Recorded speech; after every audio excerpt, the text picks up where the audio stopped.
Y a esta hora se encuentra ya con nosotros la doctora Catalina Mendoza. Ella es abogada feminista, experta en género y desarrollo. Doctora Mendoza, muy buenas noches. Gracias por acompañarnos. Pues sería importante empezar este diálogo con una reflexión sobre estas cifras y sobre todo el impacto que tiene en la pérdida de las vidas de mujeres, pérdidas de vidas además violentas en estos contextos que anteriormente no se vivían en nuestro país, el crimen organizado,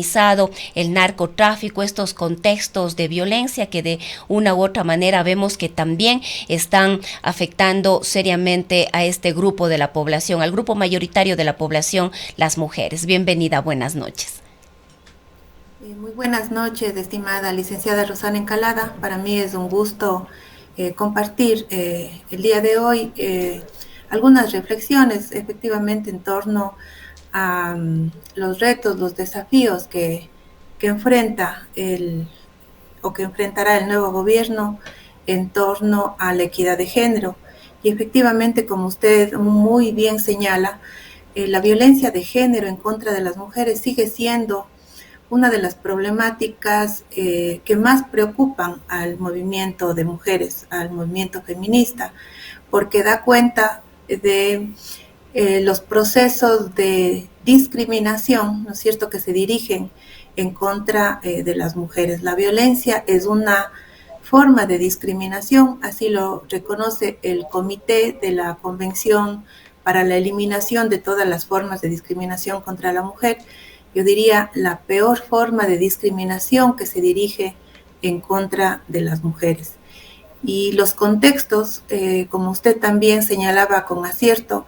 los contextos se van complejizando, ¿no? Y van dando cuenta de cómo esta problemática también demanda, ¿no es cierto?, una respuesta oportuna, efectiva del Estado ecuatoriano para no solo cesar los hechos de violencia, no solo reparar a las víctimas, ¿no es cierto?, de la violencia, sean estas las víctimas directas o las indirectas, ¿no?, cuando estamos ya frente al peor de los fenómenos que es el femicidio,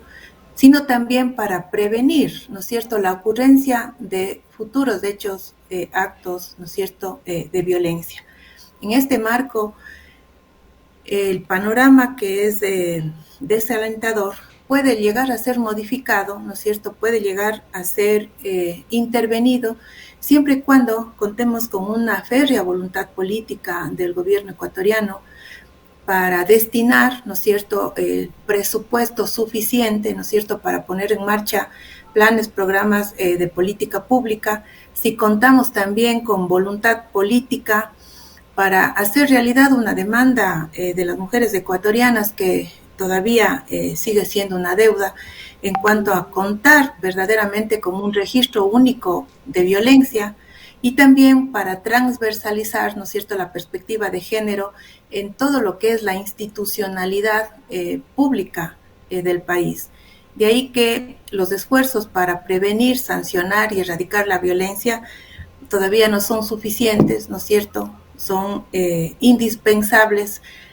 nuevas acciones, planes articulados, ¿no? Pero que se hacen realidad necesariamente a partir de una voluntad política efectiva, ¿no?, y explícita en acciones concretas. Ahora, doctora Mendoza, en el gobierno de Guillermo Lasso se crea el Ministerio de la Mujer, pero vemos que las deudas todavía son grandes. Podríamos haber creído en algún momento que era un paso importante el poder contar con un Ministerio de la Mujer, de la Familia, de los Derechos Humanos. Antes era la Secretaría de Derechos Humanos. Sin embargo,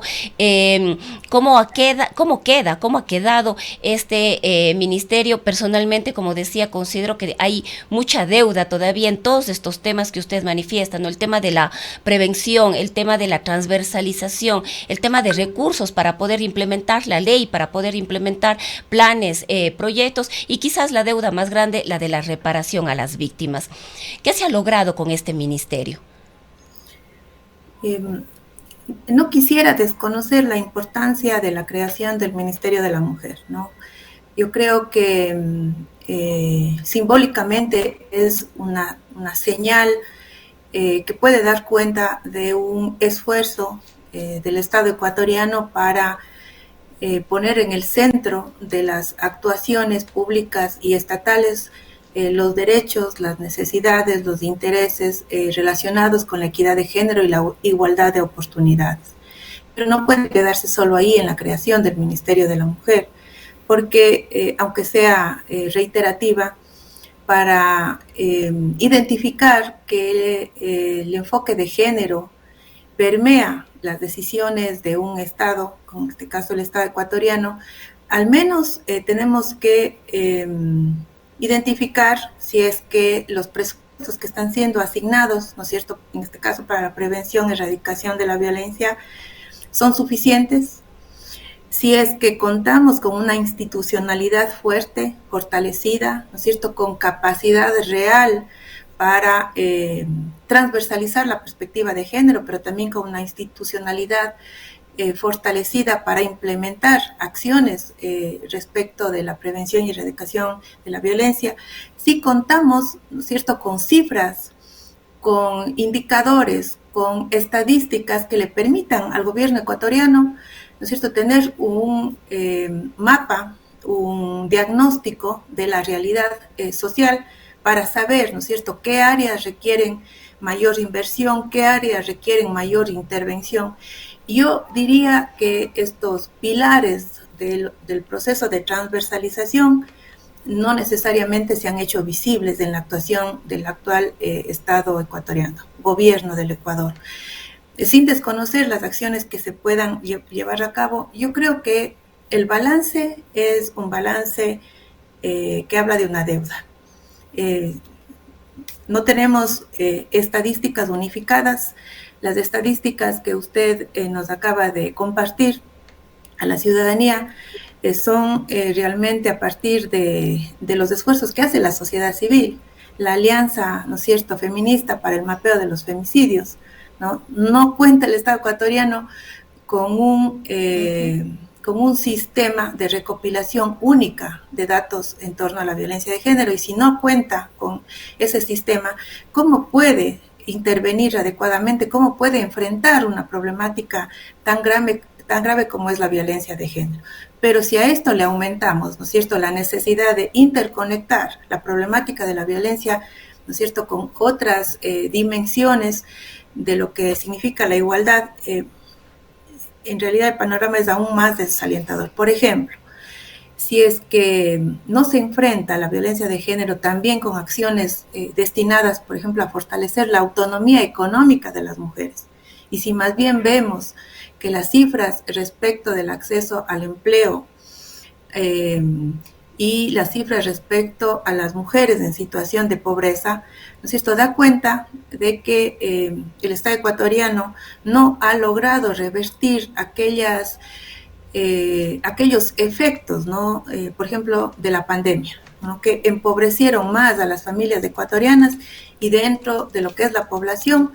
a grupos de atención prioritaria, ¿no?, o grupos que se encuentran en mayor situación de vulnerabilidad. Entonces no se puede enfrentar la violencia de género sin también fortalecer la autonomía económica de las mujeres, sin fortalecer, por ejemplo, otras áreas como la protección social. Yo siento que a las nuevas autoridades, ¿no es cierto?, gubernamentales, les hace falta un sinceramiento de cuál es, ¿no es cierto?, la propuesta de política pública en torno a lo social y en torno a la equidad de género en particular. Y justamente hacia allá iba mi otra inquietud, doctora Mendoza. ¿Cuáles son las expectativas frente a este nuevo gobierno cuando le tenemos a Verónica Abad como vicepresidenta ya de la República? Hemos escuchado sus declaraciones, creo que tanto usted como yo y los cuencanos, las cuencanas, pudimos ver un meeting que ella desarrolló sobre el puente Vivas Nos Queremos, un lugar además emblemático aquí en la ciudad de Cuenca, para condenar ciertos avances o ciertos procesos en la lucha precisamente para conseguir los derechos de las mujeres. Existe preocupación sobre lo que se pueda venir en estos temas en lo que respecta a la pérdida de derechos muy probablemente, o quizás en el tema social, que es el que usted manifestaba. En algunas declaraciones le escuchamos a la señora Abad diciendo que, bueno, si somos madres, pues hemos decidido ser madres y eso implica que vamos a trabajar menos y por lo tanto tenemos que ganar menos. Efectivamente, yo me estaba justamente refiriendo a la necesidad de, eh, yo diría, en primer lugar, de evidenciar realmente cuál es el plan de trabajo, la perspectiva, la visión que tiene el nuevo gobierno, porque las declaraciones de la señora vicepresidenta electa de la República nos preocupan muchísimo, ¿no? Cuando ella indica que ni la salud, ni la educación, ni la seguridad social son un derecho o son derechos, nos preocupa porque la salud, la educación y la seguridad social son los pilares de la protección social, ¿no? Entonces, esos pilares de la protección social que están reconocidos como derechos en la Constitución no pueden sufrir un menoscabo ni un retroceso. Entonces, son preocupantes las declaraciones, no obstante, quienes formamos parte de la sociedad civil, entiendo yo que también quienes somos parte de los ámbitos académicos, los ámbitos de opinión, etcétera, vamos a estar vigilantes, ¿no es cierto?, de que ningún mecanismo, ninguna decisión, ¿no es cierto?, vaya a querer impedir, ¿no es cierto?, que los derechos avancen, ¿no es cierto?, al menos las conquistas que tenemos y más allá. Y junto a ello, ¿no es cierto?, el tema de la violencia de género, que también llega a ser desconocido por la señora vicepresidenta electa, ha sido producto, ¿no es cierto?, de una visibilización del movimiento social, del movimiento feminista. Los avances que han sido en este rato acogidos por el gobierno, por el Estado, son fruto de la lucha social, ¿no?, y de la demanda permanente del movimiento de mujeres y el movimiento feminista. En ese sentido, nosotros demandamos un respeto irrestricto a los avances logrados, pero además demandamos algo más. Demandamos progresividad en el ejercicio de los derechos, asignación oportuna de presupuestos. Demandamos también políticas públicas, planes y acciones concretas para prevenir, erradicar y sancionar la violencia de género. Vamos a estar, como digo, vigilantes, todos los sectores que nos consideramos de izquierda, progresistas, etcétera, de que ninguna acción de parte del gobierno ecuatoriano pueda estar dirigida a detener, ¿no es cierto?, los avances que, aun cuando también hablamos de deudas, los avances que en este caso han sido producto del esfuerzo del movimiento social y de la conquista a través de la lucha histórica de las mujeres. Ahora, doctora Mendoza, quizás en honor al tiempo, de manera muy concreta, un tema que yo no quisiera dejar de tratar con usted, tiene que ver con, bueno, hemos vivido procesos electorales bastante seguidos en los últimos tiempos y esto ha profundizado quizás estas campañas, la violencia política, y sería importante también en este contexto analizar cuáles son las responsabilidades de las organizaciones y los movimientos políticos de contener cualquier hecho de violencia que pueda darse dentro de su militancia. Acabamos de ver este hecho que se viralizó en las redes sociales que involucra al ex vicepresidente de la República, Jorge Glass, a una de sus asistentes, Soledad Padilla. Sin duda alguna hay ahí un hecho de violencia. Ella ha denunciado un hecho de violencia, pero acabamos de ver un comunicado de la Revolución Ciudadana en el que lo que se hace es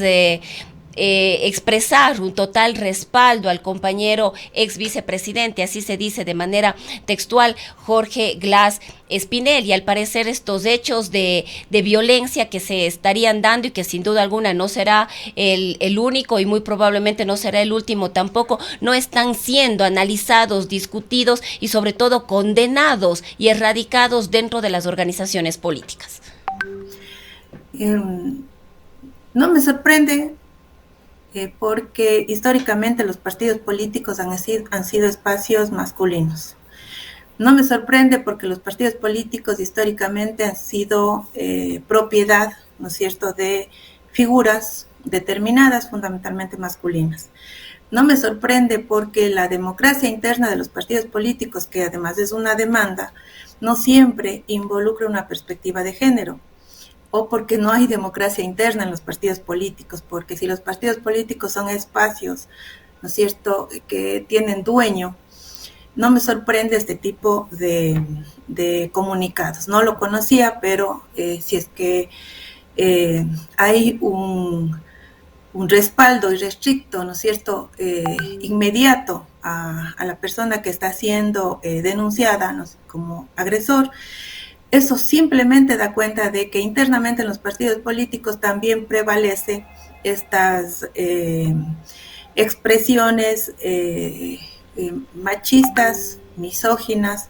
pero además de un resguardo irrestricto a la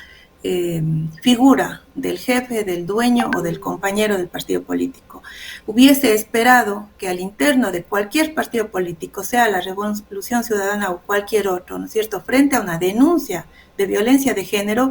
lo que se demanda es actuar con la debida diligencia, al menos, ¿no es cierto?, promover un espacio de investigación de la denuncia presentada. Eso solo habla de que tanto al interior de los partidos políticos como en cualquier otro espacio de la vida social